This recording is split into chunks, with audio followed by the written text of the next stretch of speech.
Giant-Size Nightcrawler by Jonathan Hickman and Alan Davis, with Carlos Lopez colors and Clayton Cowles letters, is the second entry in the 5-issue Giant-Size X-Men series and finds Kurt leading a team of mutants through a Krakoan gate into the deserted and seemingly haunted X-Mansion. Today I'll answer, what's the secret of the haunted X-Mansion? How does Giant-Size Nightcrawler connect to the themes of Hickman's Giant-Size series so far? And what X-Men characters and concepts are introduced, and what do they mean for Dawn of X? Hello and welcome to Krakoan. I'm Dave Busing, founder and editor-in-chief of Comic Book Herald. If you like the CBH YouTube channel or podcast, please consider liking, subscribing, and sharing. Links to CBH channels, including new uploads to IGTV and Patreon support, are included in the show notes. You can find full X-Men reading orders and comic book reading orders over on comicbookherald.com. Spoilers for all discussed comics may follow. The issue opens with Nightcrawler traveling to the deserted X-Mansion gates with Illyana Rasputin, Eyeboy, Cypher, and Lockheed. As they note, there is a Krakoan gate going into this now deserted X-Mansion, and it has been identifying some sort of mysterious mutant disturbance, despite the fact that, clearly overgrown and unused, the X-Mansion remains, as I stated, very, very deserted.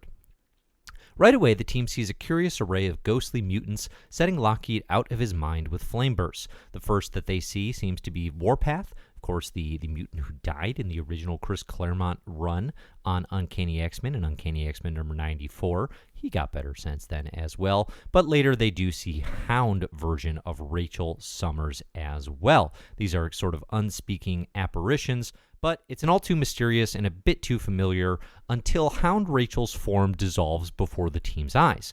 Shouts to Alan Davis's rendering of Lockheed's utter shock here in particular, and she dissolves into a cluster of beetle-like aliens known as the Seedry. Okay, who are the Seedry? Well, they're a fantastic and unexpected pull from Jonathan Hickman and Alan Davis, a techno-organic alien race of freelance bounty hunters. They're a really sparingly used deep cut from X-Men lore, but makes so much sense for the broader themes and connective tissue of the Giant-Size series so far. It's not something I would have thought of in terms of including, but that's why it makes it so perfect, and as I'll explain as I talk through here, the more I think about it, the more sense it makes.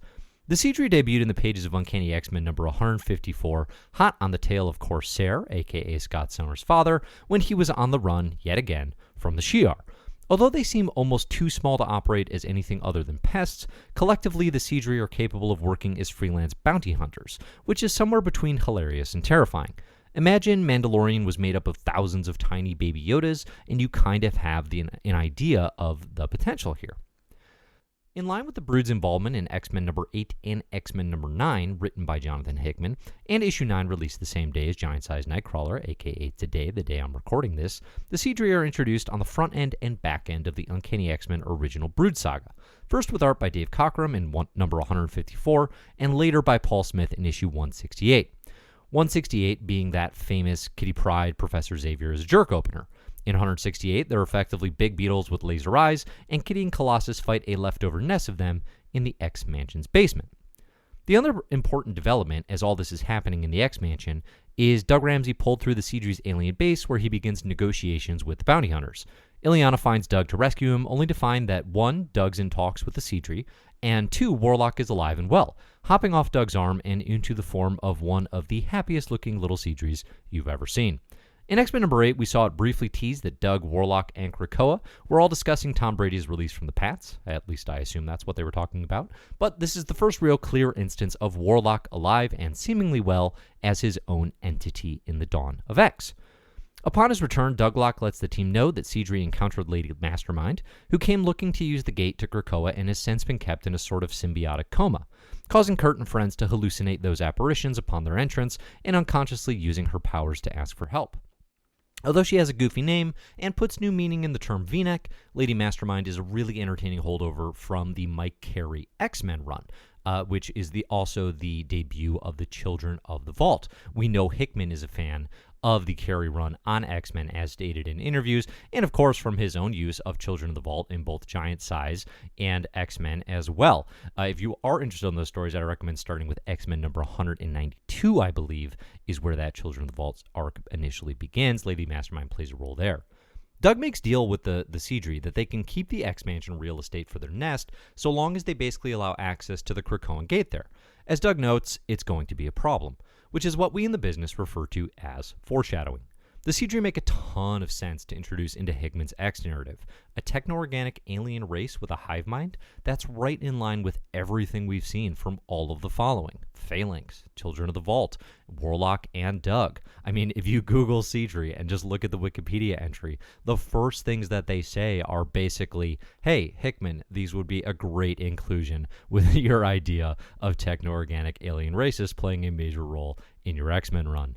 A very real concern I could see developing for the X-Men is an alliance of all these alien techno-organic forces, continuing the man versus machine structural war so eloquently teased in Powers of 10. Remember, it's less man versus mutant than it is necessarily mutant versus machine as the ultimate threat that the X-Men face. So if you have the Children of the Vault and now the Seedry teaming up, that's an immensely intimidating threat for mutant kind. Throw the Phalanx into the mix, and it may just be up to Douglock as the possible interpreter or communicator to try and gain some sort of alliance of his own to save all of mutant kind. As much as I enjoyed this issue, it's a strange choice for a Nightcrawler showcase. He's the leader of the squad here, but the story's not really about him. My biggest takeaways are definitely the developments for Douglock and the sci-fi alien threats added to the growing techno-organic hive mind category in the X-Men's database. But as far as developments for Kurt go, again, other than the fact that he's been an X-Men for a long time and has very strong leadership capabilities, there's not much here that is too Nightcrawler specific. In that regard, and really that regard alone, Giant-Size Nightcrawler #1 is disappointingly devoid of the things that make Nightcrawler my favorite X-Man character since I was a kid. The swashbuckling charm, the smile as he leaps into danger, the incredible use of his bamfing teleportation, none of that is really strongly on display. Likewise, whereas X-Men #7 left Kurt telling Scott Summers he's planning on developing a mutant religion, none of that thread is followed up on here either.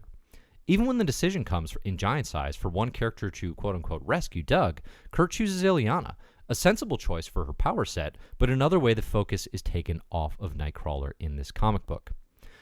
Unanswered questions that remain coming out of this issue, I'd say first off, and primarily, the mystery of Douglock continues. What specifically is going on with their relationship? Why is Warlock sort of just Doug's arm? Why is everyone pretending they don't notice Doug has a Warlock arm? And why is it a secret from the rest of mutant kind right now? When Illyana sees Warlock and inhabiting his Seedry form, Doug swears her to secrecy, that she won't tell anyone. I'm pretty curious why that would be. Finally, I'll just offer a prediction here. My theory would be Doug's treaty actually offers the X-Men an ally against the Vault. Obviously, he had communications, although he states it's going to be a problem. Perhaps that those are more tenuous than the issue's end would lead us to believe. Either way, we know Giant Size is building towards trying to free Storm from a Vault infection. We saw that in Giant Size, Jean Grey, and Emma Frost. The introduction of the Seedry and freestanding Warlock will unquestionably play a role in that goal, either in support or opposition. Again, I'd remember Hickman is a planner here. This is a 5-issue giant-size structure, and despite the fact that these issues might seem disconnected, I am very confident they will connect by the time all is said and done. Thanks, everybody, for listening. A new thing I do want to make sure I'm implementing here on the YouTube channels is to thank patrons who are supporting Comic Book Herald at the Mysterious Benefactor tier. I'd like to thank everybody who supports Comic Book Herald over at patreon.com/Comic Book Herald, but in particular, I'd like to thank those mysterious benefactors who are supporting at the tier level and have brought themselves a thanks in this content. Thanks, Jeff Zacharias. Thanks, Trey Conrad. Thanks, Jesse W. Thanks, Slatron. Thanks, Robert Mickelson, Professor Pride, and thanks, Steve Brennan, all for your support. If you're interested in supporting Comic Book Herald, again, you can do so over at patreon.com/Comic Book Herald, where you can also get some cool benefits as well. Thanks, everybody, for listening. I'm Dave Busing. You can find all my stuff at Comic Book Herald or comicbookherald.com. I hope you will check out the content and leave your comments and thoughts and opinions in the show notes. I love hearing from everybody, getting some great feedback and ideas about where all these comics might be going. Thanks for listening, and enjoy the comics.